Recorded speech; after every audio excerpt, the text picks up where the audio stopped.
Bonjour à tous, bienvenue dans l'horoscope harmonique de octobre 2020 pour les natifs de la lune, du phénix et du sphinx. Comment savoir si vous êtes lune ou phénix ou sphinx? C'est très simple, vous allez dans le formulaire de calcul, vous mettez votre date de naissance et la première carte qui sort sur les trois, vous avez trois cartes qui sortent, la première c'est votre harmonique source et il est intéressant de voir si c'est l'harmonique 17, la lune, l'harmonique 26, le phénix ou l'harmonique 35, le sphinx.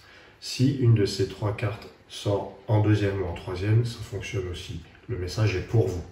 Donc restez bien sur la vidéo. Vous avez un timecode pour savoir où lire la lune, le phénix ou le sphinx. On va tout de suite commencer avec le message harmonique pour les lunes. La lune, c'est un signe intuitif. Alors, mes chers amis lunes, la carte blanche qui est la vôtre, la première, c'est l'arche blanche. L'arche, c'est le signe de l'exploration, de la recherche. Est-ce que vous pensez à explorer toutes les possibilités? Est-ce que, imaginons vous êtes chez vous, est-ce que vous avez bien cherché partout s'il vous manquait quelque chose? Des fois, on a l'impression qu'on a besoin de quelque chose et on va essayer de se l'acheter ou de l'emprunter alors qu'on l'a déjà. C'est ça aussi l'arche blanche, c'est est-ce que vous avez cherché? Est-ce que vous avez une certaine curiosité?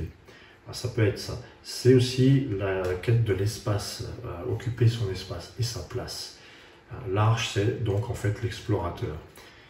En octobre, donc, il y a une exploration à faire. Quelle est l'action à accomplir pour vous? L'action, donc c'est la deuxième carte, le feu, et vous avez la salamandre. La salamandre de feu qui vous dit de rénover quelque chose. Vous balayez les feuilles mortes de chez vous, devant votre porte, et vous donnez un coup de renouveau dans votre vie. Il s'agit de renouveler quelque chose. Il s'agit de laisser le passé derrière vous et d'accueillir la nouveauté. Voilà, vous êtes en transition en fait. Ça c'est l'action à accomplir, donc renouveler, réformer. Mais aussi transgresser une règle, dépasser quelque chose, dépasser une peur. Ensuite, les lunes, vous avez l'alliance de vent. L'alliance qui, alors en vent, elle nous dit un petit peu comme le palais de vent, elle nous dit, bon, en ce moment, c'est difficile d'avoir des règles qui soient toujours les mêmes. Les règles sont changeantes, elles évoluent, on ne sait pas trop ce qu'il faut croire, pas croire. Donc, dans ce contexte, gardez à l'esprit qu'on n'est jamais sûr de rien, en fait, mais que vous avez peut-être des choses à transmettre. Vous avez, vous, un savoir en vous, et que vous pouvez suivre votre propre boussole, en fait. Voilà. Vous trouvez votre chemin avec l'alliance de vent, finalement, si vous ne vous laissez pas déstabiliser par ce vent qui souffle dans tous les sens. Ensuite, vous avez en jade le scarabée de jade qui vous dit saisissez votre chance, il y a des opportunités qui peuvent se présenter à vous. Le scarabée, c'est un peu la carte de la chance, je dirais.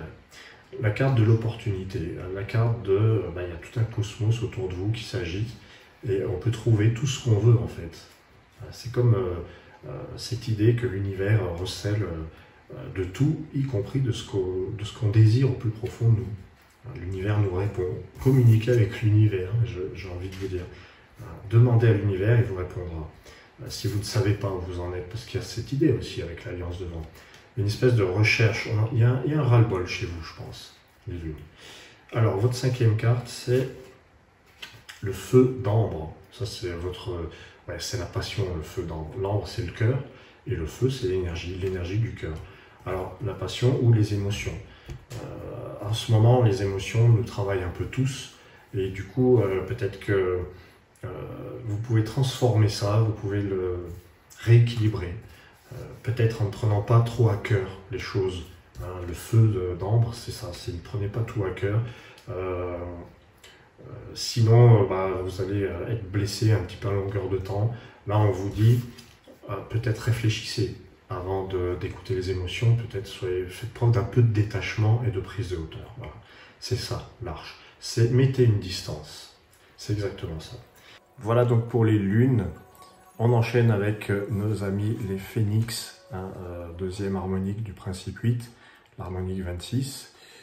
Donc quel est votre message, mes chers amis phénix? Si vous êtes phénix, c'est que la première, la deuxième ou la troisième carte est apparue dans le formulaire, mais surtout la première, l'harmonique source, qu'on peut considérer comme un signe solaire.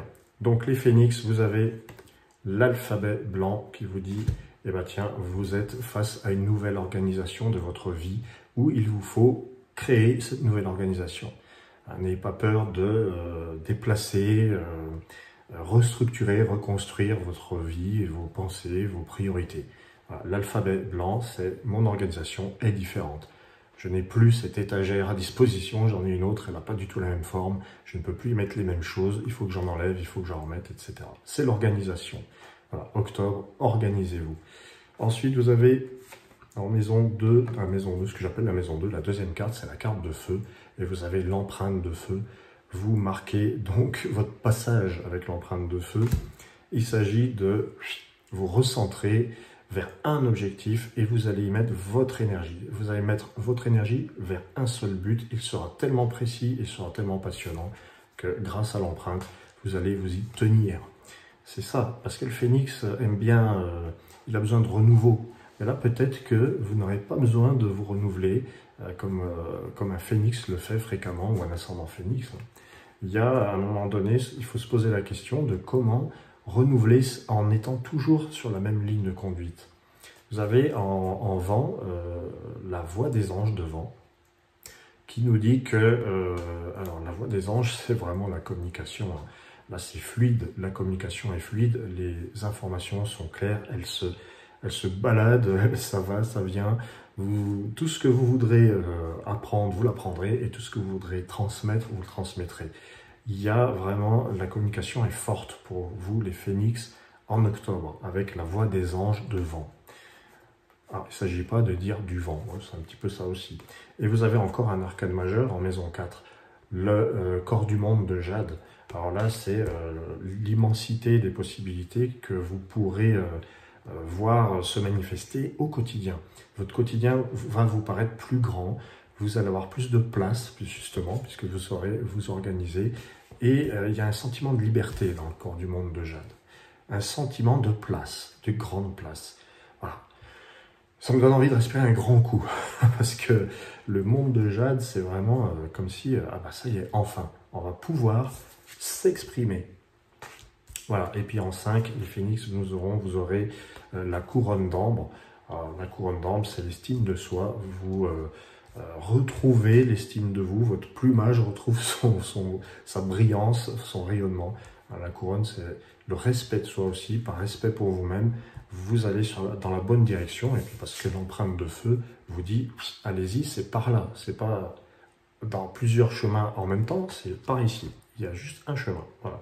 Donc, si on récapitule, nouvelle organisation pour vous, un seul objectif dans lequel vous y mettez toute votre énergie et même tout votre désir de renouveau, de renouvellement. Vous allez trouver le moyen de vous renouveler en permanence. C'est important pour vous. Et vous avez la voix des anges devant qui favorise la communication, donc sous toutes ses formes, et le monde de Jade qui agrandit l'espace, qui vous rend plus libre. Vous pouvez déployer vos ailes de phénix. Et ça, c'est super beau. C'est l'estime de soi, le respect de soi. Par respect pour vous, vous trouvez exactement ce que vous devez faire et vous ne ferez pas autrement. Voilà, je vous remercie les phénix. Nous allons enchaîner avec les sphinx, la dernière harmonique du principe 8, l'harmonique 35. Si vous êtes sphinx, je dirais, si le 35 est la première harmonique qui sort après calcul, donc c'est votre harmonique source, un peu comme un signe solaire. Si vous l'avez en deuxième, c'est intéressant aussi. Et si vous l'avez en troisième, vous pouvez regarder cette vidéo. Donc, on y va. Le sphinx, le guérisseur du système, qui a la mémoire blanche. Alors, la mémoire blanche qui vous dit, alors comme dans un autre horoscope, si vous les regardez tous, c'est possible, hein, peut-être que vous regardez votre signe, votre ascendant et votre quête de vie, la mémoire blanche qui dit, faites de la place. Faites de la place dans vos idées, dans vos croyances, dans votre quotidien, il y a trop de choses. Faites reset, créez de l'espace mémoire. Voilà, c'est tout simplement ça. Vous avez en deuxième carte le serpent de feu qui vous dit ayez une action régénératrice, lâchez prise, laissez les choses se réparer par elles-mêmes. Si vous avez besoin de trop de contrôle, enfin trop de contrôle c'est pas bon. Voilà, pour vous les sphinx, donc il y a déjà l'idée de faire du vide. Cherchez pas à contrôler ce qui est au-delà du possible.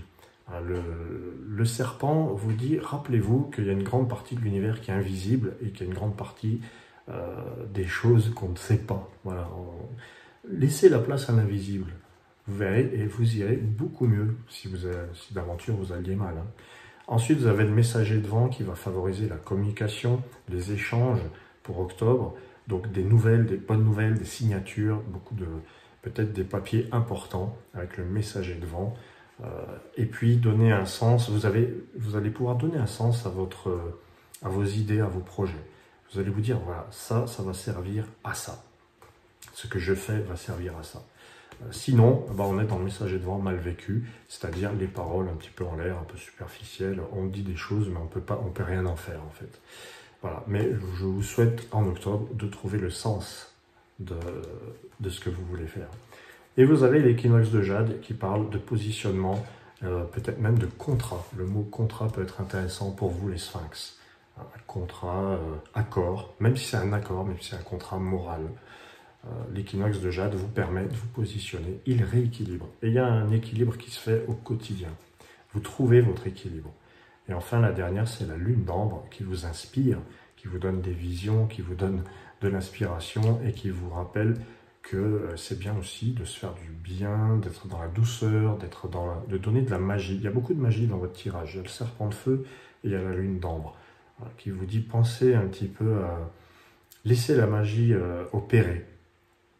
Voilà, on est vraiment dans un conseil, le conseil numéro 1, c'est de ne pas trop se prendre la tête, de ne pas trop réfléchir, parce que la mémoire blanche vous dit de faire de la place, le serpent de feu vous dit de ne pas trop contrôler les choses, mais il y a le messager qui vous dit, ce qui compte finalement, c'est que vous sachiez quel est le but de vos actions, de vos projets.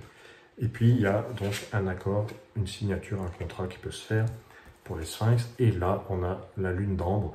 Alors la lune d'ambre, c'est donc un petit peu la magie, le romantisme. Pensez à vous octroyer un peu de douceur. Voilà, c'est la douceur, la lune d'ambre. Voilà, mes chers amis sphinx, j'en ai fini avec le message d'octobre. Si vous voulez en savoir plus, n'hésitez pas à me contacter et je vous dis à très bientôt.